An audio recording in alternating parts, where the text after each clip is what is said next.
From here I move forward very gently, place my hands here, and from here I go up and very gently stretch myself up. This helps in the rebalancing.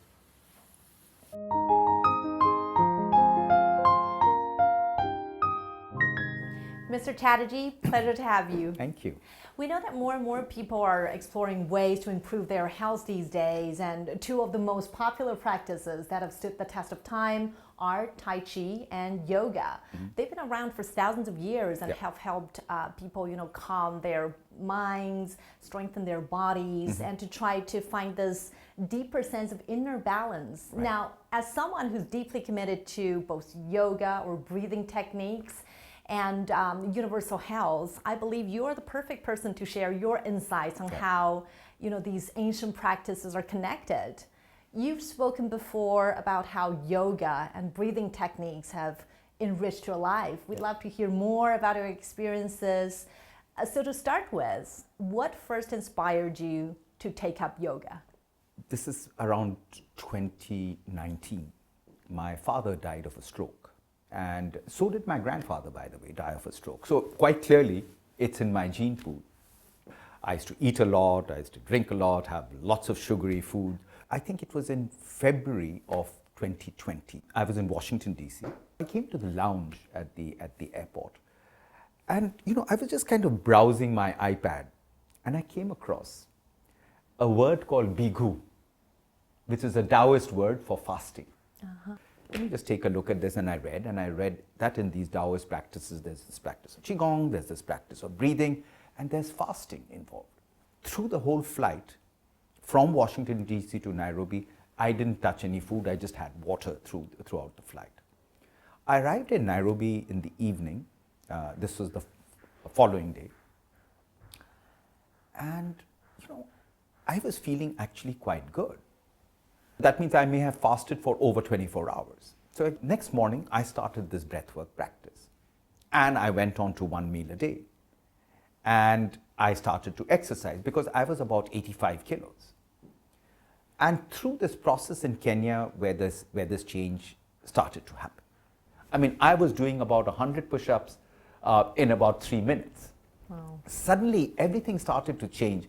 And Gongju, the water was not all that cold, but as whatever the coldest was, I would have a shower in the cold water, because I came across this famous statement by Chairman Mao Zedong when he said that, exercise is very important, but at the same time, experiencing a certain levels of hardship like the cold is important. That's why he used to swim in the cold water. I went and saw his home in Shaoshan.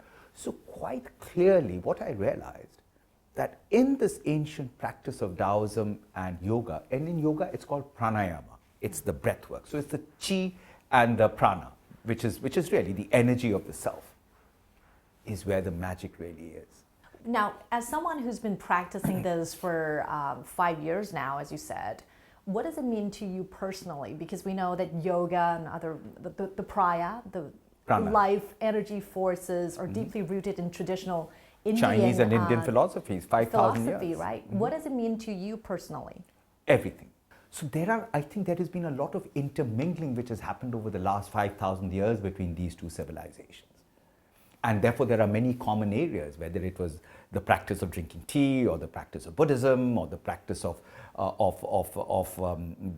breathing and wellness and exercise. It's all been there in our tradition. Because, for me, being an Indian born there, seeing that environment in which I was in, and then coming to China, suddenly, you wake up to a reality where your genetic blueprint comes alive. And having immersed myself now in this more studiously, I realized that actually, for our own wellness and well-being, the solutions lie within. So when President Xi, when he announced the Healthy China 2030 initiative, that resonated with me. Because it was after that the UN came up with SDG 3 on universal health coverage. So in a sense, they commingle and intermingle with each other.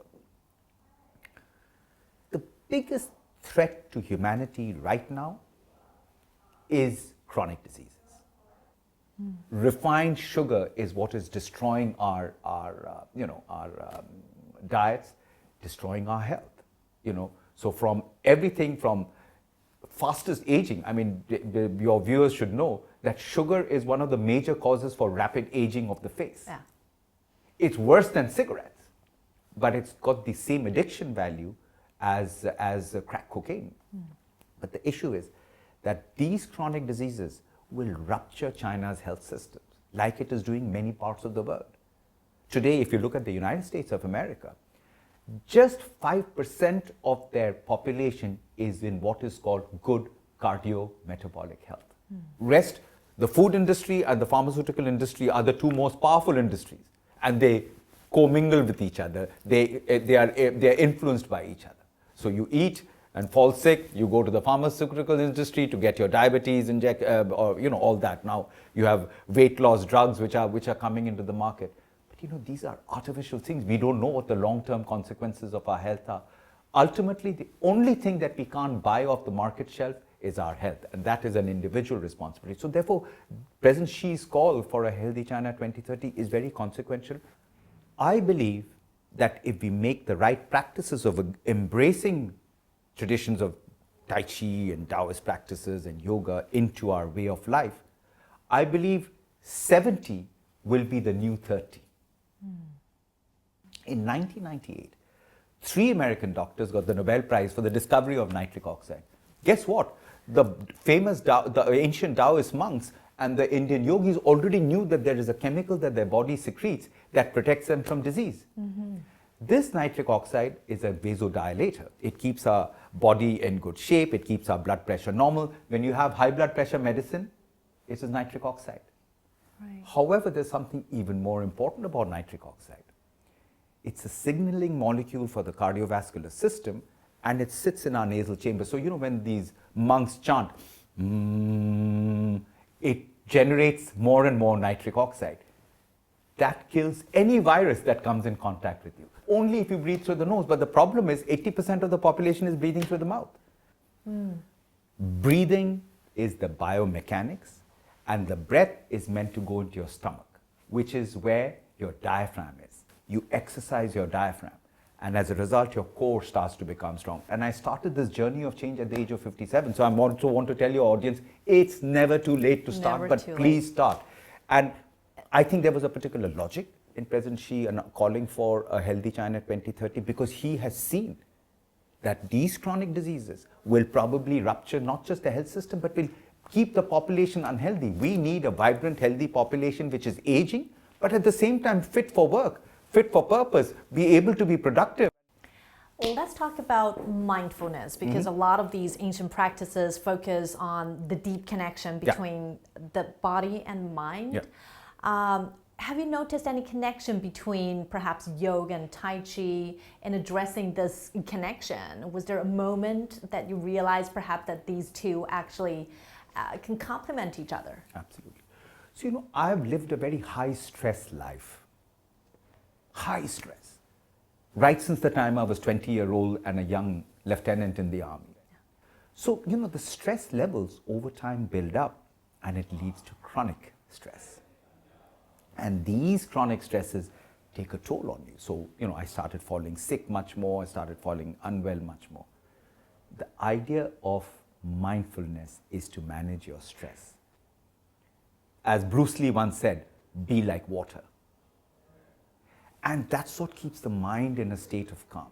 And this is why the practice of mindfulness. So breath work is very different from meditation or the practice of mindfulness. So the brain has 2 parts. It's called the autonomic nervous system. How do you shift the mind from the sympathetic to the parasympathetic response? Parasympathetic is the rest, digest, calm. So when you come home and you've had a tough day and you finally in the comfort of your home and you breathe a sigh of relief, that is shifting your brain onto the parasympathetic nervous system. So this is what hacking is all about. You biohack yourself. So I can go from a sympathetic nervous system response to a parasympathetic response in seconds, because I'm able to manipulate my brain now. But to calm yourself down, you just reduce the rhythm of your breath. So instead of, you go on to, and as you gently breathe, you'll notice that your body starts to automatically go into a state of calm. and it's also about positive affirmation. It is very important that when you're looking at a crisis situation, think positively and say you're going to overcome it.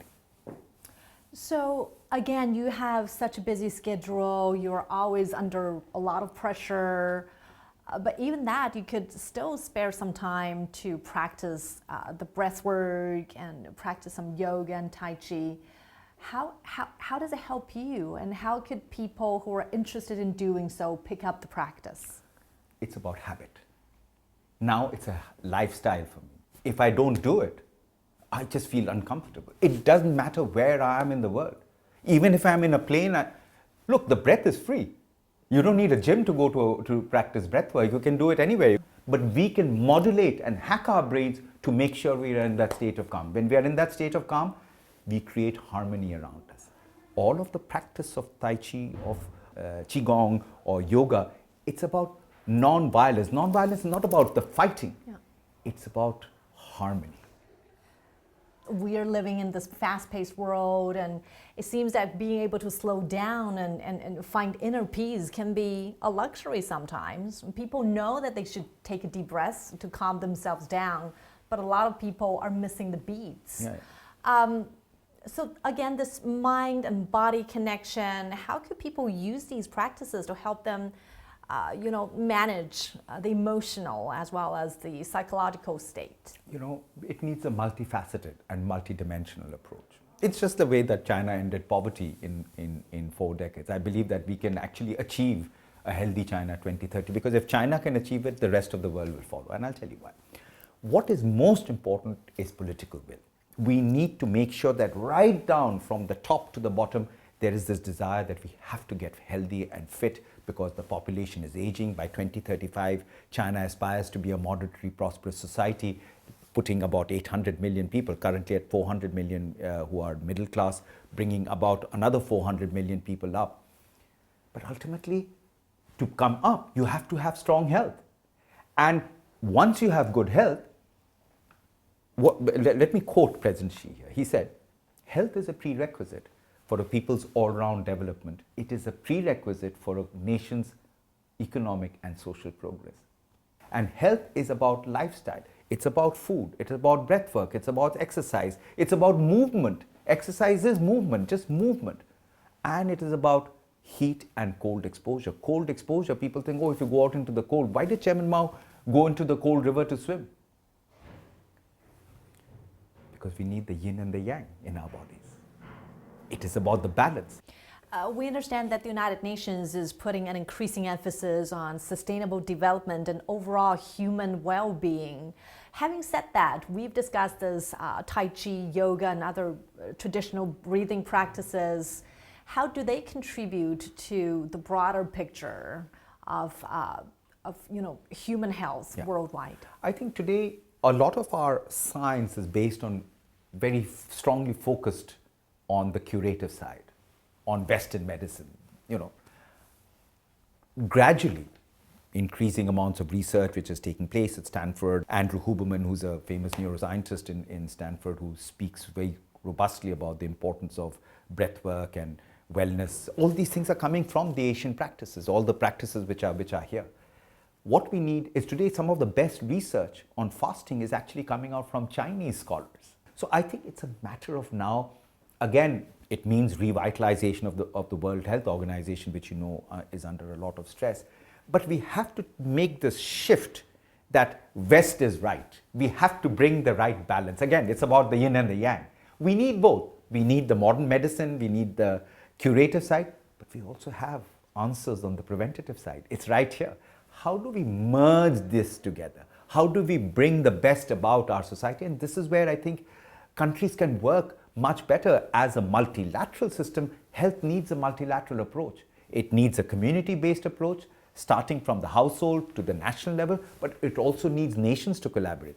And now with the advent of AI, that gives us a huge advantage with artificial intelligence and integrating that both with the ancient practices and with modern medicine, we would have many solutions. But I believe that today we can be at the cusp of a health revolution, of achieving not just a healthy China 2030, but a healthy world 2030, which is what the SDG 3 is all about. Yeah. So this idea of a global community of health, how can traditional practices like the ones that we discussed, yoga, Tai Chi, and other breathworks, contribute to the establishment of such a community for mankind in terms of health? I believe that we would value China's leadership at the World Health Organization on this. There is a lot of recognition on the importance of traditional Chinese medicine and its effects on well-being and wellness. I consume a lot of Chinese traditional medicine just to keep myself in superb shape. And let me tell you, I have never been fitter than what I am right now for the past 62 years. I feel the complete equilibrium of mental, physical, and emotional health. And that has been because of this practice. I believe that China, India can play a very important role of reshaping the health ecosystem. The shared future of humanity is also based on the well-being of the planet, the well-being of health. So therefore, I think once we start to focus on that and revitalizing health systems on the preventative side, everybody would benefit because the knowledge is right here. It is indeed a very holistic approach. Absolutely. Thank you. Absolutely. You have a very demanding job and you deal with a lot of pressure, but still you manage to find time to practice breathing and yoga in your office in between work. Yes, of course. Yeah. I'm just wondering if you could, show us some yoga postures that's suitable for beginners. Guide us through some of the simple processes. Well, it's not about yoga, it's about exercise, it's about movement. But what I can show to you, which I've only learned in the last 5 years, so age 57, I learned how to do a headstand. And when you learn how to do a headstand in yoga, it's called the Shirsasana, which means the queen or the king of all yoga asanas. When you reverse yourself upside down, what happens is blood flows to your head, to your brain, to your face, and that's what keeps the energy flow. It strengthens your core. It has multiple benefits of keeping your brain sharp, your body in good health. If your core is strong, even if you trip, you're able to regain your posture. But when the core is weak, when you trip, that's it. You fall and then you have a major injury. It's a matter of starting. But gradually and gradually, you start to build up your core through the practice of breath work, through the practice of exercise. And this will then help you to achieve the headstand quality. Like I said, anybody can do it. And once you master the headstand, you have actually mastered many parts of health and wellness. Show me your magic. Sure, happy Thank to. you. Okay, so the beauty of the headstand is it could be practiced anywhere. So I'll just give you a short demonstration of the headstand. I do it 3 times a day, once in the morning, once in the afternoon to kind of get my energy levels to calm down a bit, and once in the evening before I go to bed. And it really helps me to rebalance. So here it's very simple, is to kneel down here. I take a few deep breaths.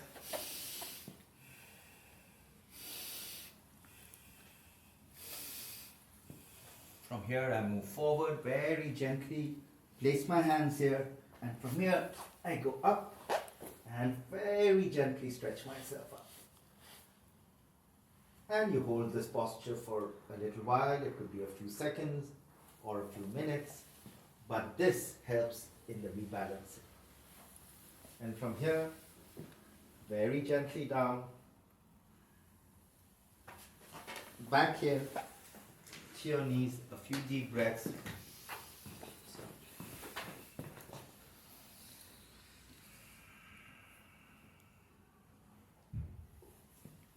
Wow. And speaking doesn't affect the fact that the chi was flowing to your head. No, it just calms me down. It's instant. It's instant calm. And you can do that for a few minutes? Yeah, I do it for about 5 minutes. Wow. With no support? No. And like I said, anybody can do it. Initially, it is better to do it with support. So, first to put the head down, take that kneeling position forward, and gradually build it up. So it's taken me a few months to learn it, but like I said, anybody can do it.